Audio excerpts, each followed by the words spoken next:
Snap Judgment Studios. Get a behind-the-scenes look at Comedy Central's The Daily Show on Beyond the Scenes, an original podcast from The Daily Show with Trevor Noah. Every week, host Roy Wood Jr. goes deeper with notable guests and experts from the Emmy Award-winning series, and together they use comedy to tackle current topics, from gentrification to gun laws, and take a closer look at how and why these topics matter. Listen to Beyond the Scenes from The Daily Show with Trevor Noah on the iHeartRadio app, Apple Podcast, or wherever you get your podcasts. New episodes every Tuesday.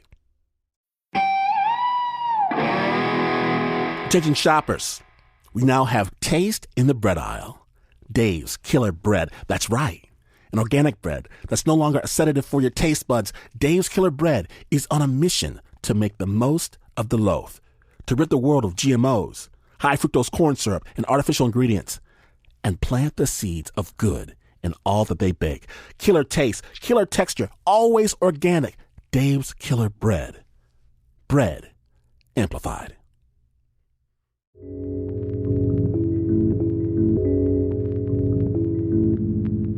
I get to the hospital right after my nephew is born. I see him, flailing fat arms, kicking his chubby legs, squalling. And he's perfect. Perfect. The nurse asks if I know how to hold a baby. Give me that baby. I hold him. I kiss on him. Hey, you all right? Stop with all that hollering. And he stops hollering. Looks up at me, just a few minutes old. That's right. Your favorite uncle's got you now. Everything's cool. Everything's cool. But I realize I'm being greedy, because this ain't my baby. Everybody wants their turn too, so I hand him back over to his daddy. No worries. I've got a lifetime to squeeze on him, right? Right? I only live an hour and a half away, but well, that was over 3 months ago. And I haven't seen the baby since. And I feel like this situation, this thing, this virus that we're all in, it's turned me into a bad uncle. That I'm not there for my niece, that my own parents are facing this behind locked doors, that my kids, their worlds are confined to a Zoom screen, and I'm just trying to keep hope alive myself, stretched. This time in life when you're responsible for those both older and younger, and you wonder if you have anything left over. I thought it was just me. But it turns out from your letters, from your emails, this whole situation, it rings a bell to a lot of snappers out there. Or it will. Or it did. And that's why today, from Snap Judgment's Quarantine Closet Studios, we proudly present Stretched. Amazing stories from people doing the very best they can. My name is Glenn Washington, and I am a baby whisperer. If it ain't my baby. When you're listening to Snap Judgment.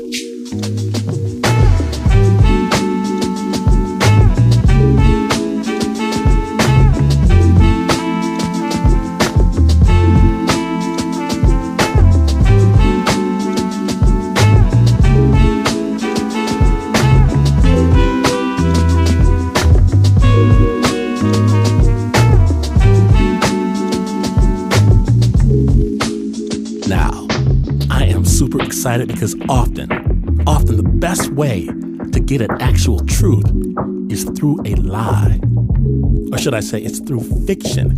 And no one proves this better than the Truth Podcast. So please tell everyone to go away. Go away. You're about to take a trip into someone else's world. We begin with a son trying to make contact with his father, who is in a medical facility. Sensitive listeners, please be advised. Snap Judgment. I don't want to. I really don't want to, but I go. I go to the facility where he lives.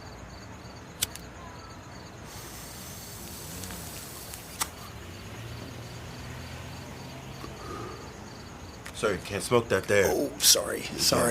Especially not offering me a hit. Are you kidding? You here to see a parent? My dad, yeah. What's his name? Goldfeder? Jack. Yes. He's hilarious. Oh, yeah, well, now he's a little... Paul, I told you to stay with Mrs. Kramer. It's your son? Yeah, another aide keeps an eye on him. Nice. It's funny because I'm trying to... my wife and I are trying to get pregnant, and I think we might have waited too long. Well, you never know. Paul, go back inside. Now. Handsome boy you got. Thank you. Let me take you to another spot. For what? To light up. Are you kidding? I mean, you don't have to No, do it's that. no worries, brother. Just keep it on the DL, though, okay? All right, no, I'm Adam. Elijah.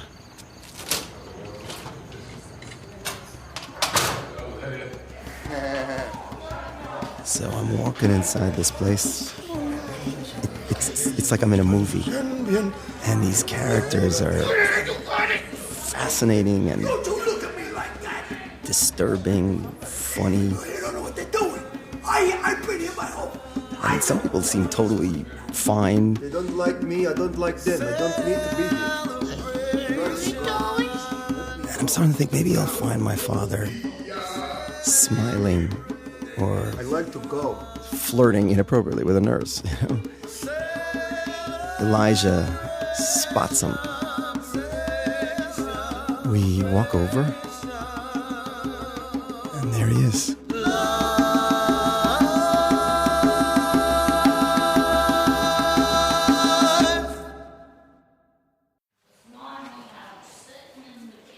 I get to the corner of this room.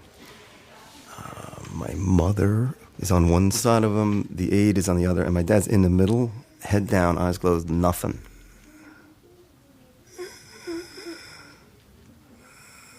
So I decided to just tell him a couple stories about dogs because he loves dogs, I love dogs, and I actually tell him a story that he told me from his childhood. He said he heard a dog getting beaten viciously in a house or apartment. Runs over there, bangs on his door. The door flies open, and my dad, as a little boy, looks up at this man and is like, "You don't want that dog? Let me have it." Fine, take her. Throws the dog at my father. My father takes this dog home, ties it up outside, goes in to tell his mother. His mother's like, I got a dirty boy. I don't need a filthy dog. Get out of here with that. but then his father comes home, and I don't know, supposedly without knowing anything, he sees the dog tied up outside, unties it, brings it inside, and they keep her. Call her Sally. So I'm telling this story, and my mother is like... Right. Remember that story? You remember that story, Jack. And the aide is like... Nice. And my father, head down, eyes closed, nothing.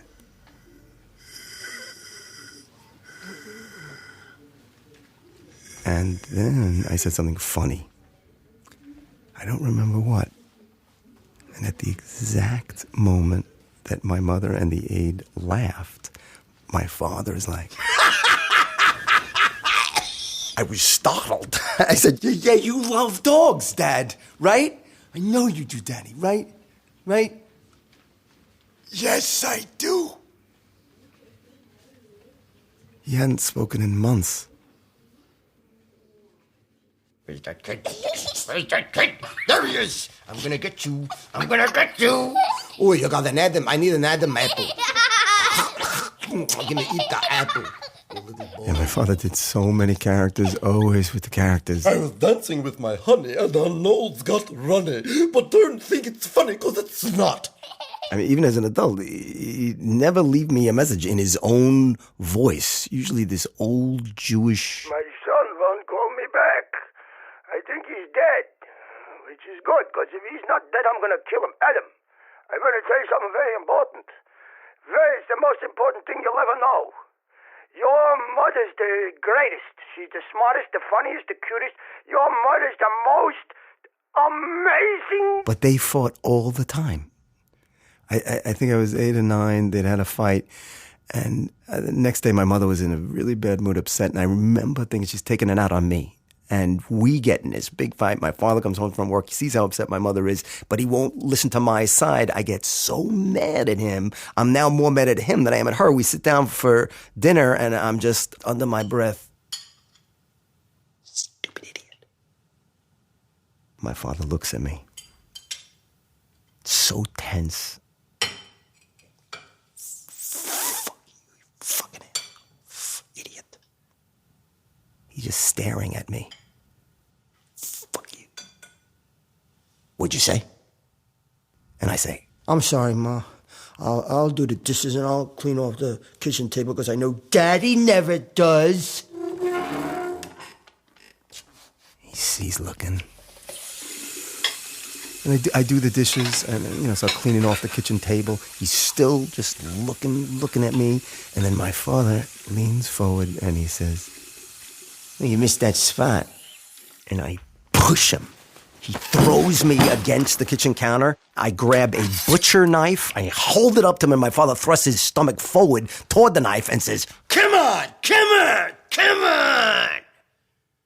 And I dropped the knife and started crying.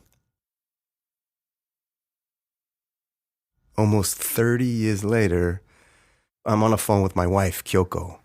What's it called? I think it's Clomid, but you don't have to do this. It's not. I know. I just want to read about it more. All right. I read one side effect is that we might have twins. That one is okay. Twins? Yeah. Expensive. Then I get another call from my mother. Oh, are you on the other line? No, but it's okay though. Call me later. Ma, it's okay. What's going on? Nothing. What? Your father had a terrible headache, so I gave him some ice. Ice? To chew on, Did that help? No. And then I gave him an aspirin, and now he's sleeping, see? Okay. That's all. The next morning, the headache got so bad that my father, who'd say, "Those doctors, they're all crooks. If I'm ever a block away from a hospital, shoot me in the head." That morning, he says he wants to go. So it turns out he had a massive stroke. He's rushed into surgery. There's been such an enormous amount of bleeding in the brain that they don't know if he's going to, make it. So we move him to what's called a transitional care unit with 2 floors. The first floor is like a party. There's performances and music, there's dancing, there's visitors, everybody's like, But the second floor, everyone up there is crammed into one room all day. And most people in that room are like, so whatever happens, my father's not going to the second floor because he doesn't belong there. He's doing great. My mother comes every day for the meals. As soon as he sees her, My beautiful bride! Okay, pick up the fork. You're going to eat now. She's so beautiful. then I find out that every day they're testing him cognitively and that he's failing some of these tests, and they begin mentioning the second floor. Some social worker tells my sister that he can't walk. I'm like, what? I was just there. I saw him walking. I don't believe that. So I rush back to the place. I go right to his room. I'm like, Dad, what's going on? You can't walk now? Who the hell knows? I don't know. Come on, Dad. You can walk, can't you? So I just I bend down. I take hold of him, pull him up by the back of his pants. And then I bring him up, right? I put his weight on me. It's like I'm bending backwards. And I bring him up. I let go. And he's standing. Dad, you're standing on your own. Can you walk? What do you think? And he takes a step. Yeah, Jack, you go, man. You go get that social worker. Of course, brother. He does, and she arrives, and I say, Dad, can you show her? And he starts walking all around the room. He's walking, walks right to the bathroom, puts his hand on the doorknob, looks at the social worker, looks at Elijah, and then just goes into the bathroom. And I'm like, look at this. This ain't no second floor guy. Tell them what you did to get him to walk. Nothing. I just held him. Then my dad's in that bathroom for a while. My mother shows up. We knock. Nothing. So, I'm getting a little worried. We open the door. He's sitting on the toilet, his diaper's at his ankles. He looks up, and it's him. His eyes are clear. And then he does what he's always done. He's sitting on the toilet, and he just makes up a song. Beautiful family in my heart and soul, I gave them everything I could. Yay! Thank you. Beautiful family in my heart and soul, I gave them everything I could.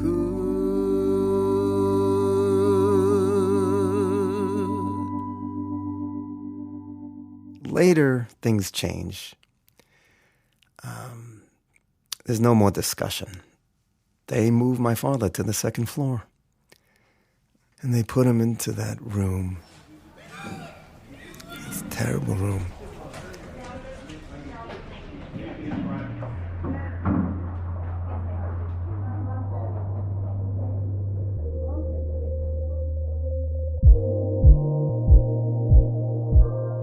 Snappers, it is not over. When we return, Adam discovers something that changes him forever. When our special spotlight on the Truth Podcast continues, stay tuned.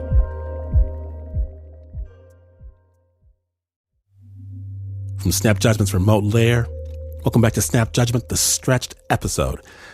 My name is Glenn Washington, and when last we left, Adam's father, a man suffering from dementia, has just had a moment of clarity in which he sings songs of joy for his family. Snap Judgment. I gave them everything I could.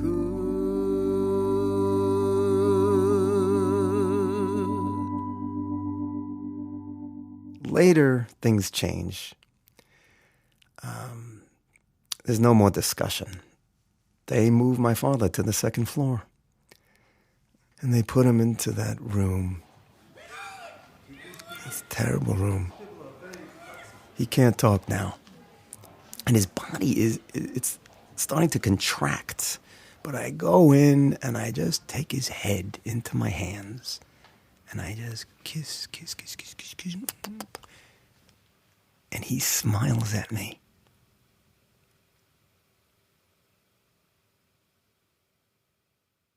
So some months later, we hear he's gotten pneumonia once, twice, 3 times. Red flag. We get a call from a palliative physician. Basically, it's a doctor of dying. And this guy calls a meeting with my whole family, my mother, my sister, myself, and we find out that my brother says he's coming to this meeting. And we're all like, oh boy, because my brother's not only a lot more intense than I am, he's also unpredictable. My parents were both pretty much atheists, but several decades ago, my brother made a life change that took and became a ultra-Orthodox Jew. Anyway, we're all there waiting for the palliative physician, my sister and her husband, my mother, myself, and my wife Kyoko, and my brother in the black suit and hat and beard, and, his wife with the wig, and he's very serious, and we're all wondering if he's going to go too far, make some kind of Hebrew scene, start davening, I don't know. Anyway, then down the hall, we see a guy looks Italian with shoulder-length black hair, very handsome, jeans and sandals, looking around, sees us, walks over. Hey, guys. Oh, there's a lot of you guys. Okay, let's go to the conference room. We do. We're keeping an eye on my brother, walking very seriously, like, what's he gonna do? What's he gonna do? We get there, we sit down. Okay, guys, so first I'd like to say, clearly, your father, your husband, Jack, has a lot of love. And I'm thinking, I don't like this guy. So, as you know, your dad has Lewy body dementia, which has Parkinsonian symptoms, like his body contracting and a deterioration of his musculature, which has led him now to have trouble swallowing. That's why he gets pneumonia. Food gets into his lungs, collects bacteria. But this meeting is one question, one choice. Either we insert a feeding tube into your father's abdomen, or we don't. My brother shifts in his chair. And even with the feeding tube, your dad still can get pneumonia. In addition, I really think we should think about your dad's quality of life. Now my brother is glaring at the doctor. My sister is glaring at my brother, and my mother is smiling at the doctor because I think she thinks he's very handsome. I like your shirt. Thank you. I have to add that the feeding tube is very, very, very expensive. There's a pause. My brother stands up, and we're like, okay, here it comes. Here it comes. He looks at the doctor and says, Doctor, I just want to ask you one thing. So if you don't put the feeding tube into my father, are you just going to starve him?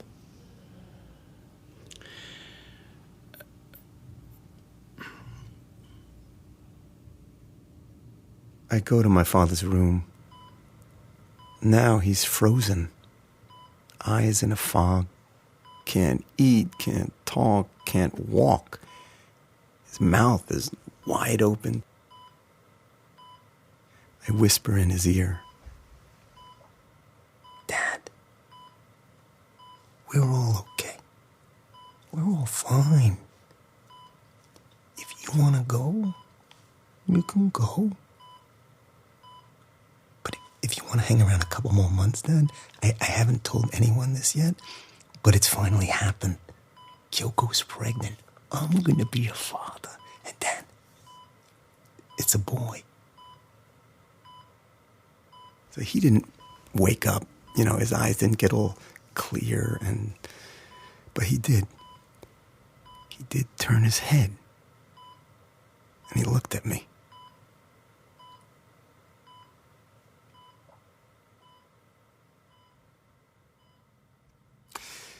There were only two things my father ever told me about his father. One was the story of letting him keep the dog, Sally. The other was a regret. I found out recently that my father's father was a longshoreman in Staten Island.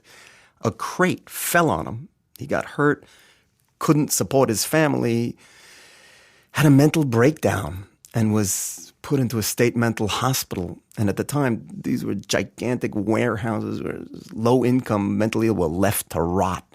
The last time my dad saw his dad was in one of these places. He said he never wanted to go. He always wanted to play stickball. One day his mother just drags him there, and the place smells like piss and vomit and shit. And, as soon as they get there, they see some guy just like scratching himself so fast and hard that his arms have, blood and scabs. And then they stop because they realize that this guy is his father. His father doesn't even acknowledge his mother, but when his father sees him, something happens. He goes to embrace him. My dad still remembers how he smelled. And then his father runs to another part of the room, reaches down into a box, takes something out, runs back to my dad, and holds up a penny, offering it to him. And my dad's a little boy. He's frightened, and he just keeps telling his mom he wants to go, His father keeps holding up this penny. Later they go. His father just sits back down and continues with the scratching. 70 years later, what makes my dad break down crying every single time he tells this story is that he didn't take it. He didn't take the penny.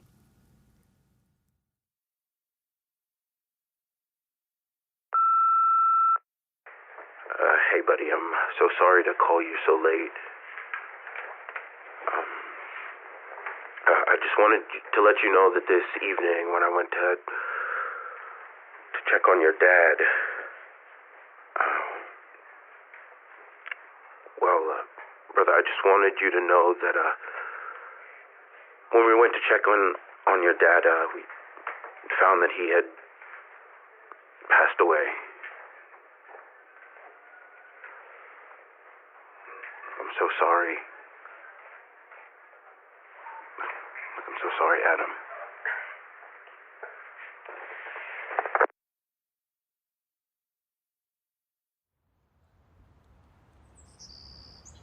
Because of my brother, the funeral was ultra-Orthodox Jewish. Now, my father was not just an atheist. He was an atheist! Which, doesn't really make any sense, because how could you be that angry at nothing? So at an ultra-Orthodox Jewish burial, the tradition is that family members, children, grandchildren, are supposed to shovel the dirt into the grave. My brother is there with his 6 kids. My mother, who's 4'9", is right up front. My brother's 4 boys are all shoveling dirt, more dirt. My mother's watching. More dirt. My mother is watching. More dirt. They're just about finished. Suddenly my mother calls out. He's not getting out of there now. No one makes a sound. It's quiet. And we all start walking away. Goodbye, Jack.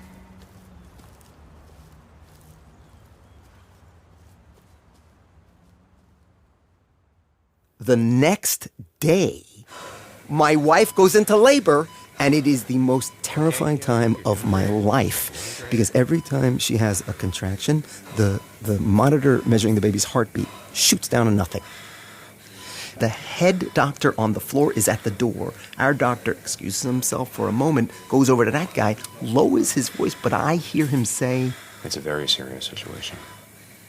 I get so fucking scared. He comes back and says, "Okay, Kyoko, you're doing great. You're doing great. We're just waiting for the next contraction. Here it comes. And... Push! Push! Push! The baby's head starts to come out. Okay, breathe. Breathe. Breathe. Here comes another one.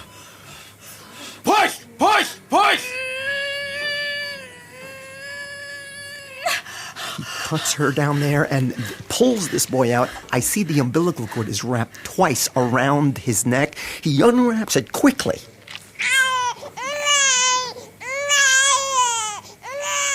This boy is healthy. This boy is perfect.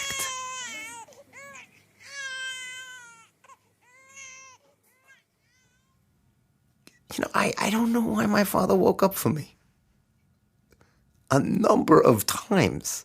The dog story, walking, sitting, singing on the toilet. He didn't do that for my sister, my mother, my brother, the nurses. He did it for me. And every time it happened, for the first time in my life, I felt like a hero. My father always had something going on with me. I don't know if it was because I was the youngest, but it was always like he would look at me and be like, "It's you. It's you. It's you." And very often come to me and say, "Don't you know how much I love you? Do you know how much I love you?" I'd be like, "I don't want to know." So last year I lost my father. And I became one. Now I know how much he loved me.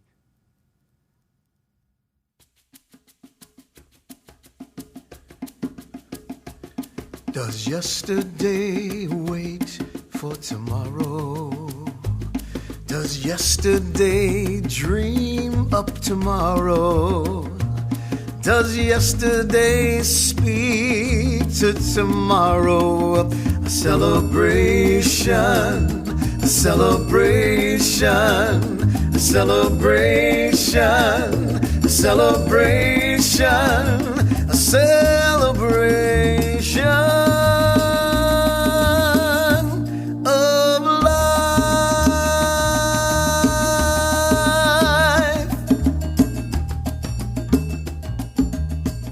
A big thank you to the Truth Podcast for sharing this story with us.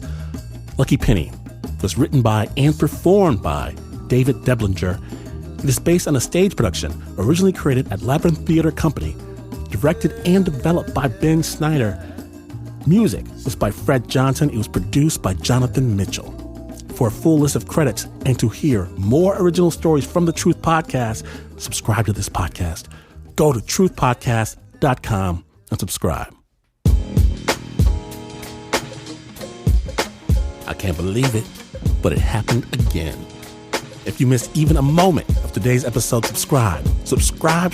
Get the amazing Snap Judgment podcast that moves and grooves. It's made from the heart. And if you do love Snap storytelling that is currently being made at an approved distance that is made for you, support it. Go to our Patreon. Help us do what we do every day, which is tell stories. Patreon.com/snapjudgment. That's patreon.com/snapjudgment. If you have an amazing story you think would be perfect for the Snap, we do want to hear it. Email us at pitches@snapjudgment.org. Pitches@snapjudgment.org. Snap is brought to you by the team that always tells the truth. All of us. Except, of course, the Uber producer, Mr. Mark Ristich. He says a lot of things, but they certainly aren't true. Pat Mesiti-Miller, Anna Sussman, Renzo Gorio, John Facile, Shayna Sheely, Marissa Dodge, Liz Mack, Nika Singh, Eliza Smith, Lauren Newsom, Teo DeCott, Flo Wiley, Nancy Lopez, and Leon Morimoto.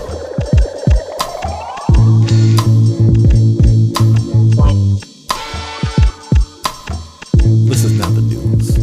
No way is this news. In fact, when the doctor asks you if you want to know if your unborn child is a boy or a girl, you can tell her, I don't know. I think I'm going to wait for them to tell me. Yeah, you could do that.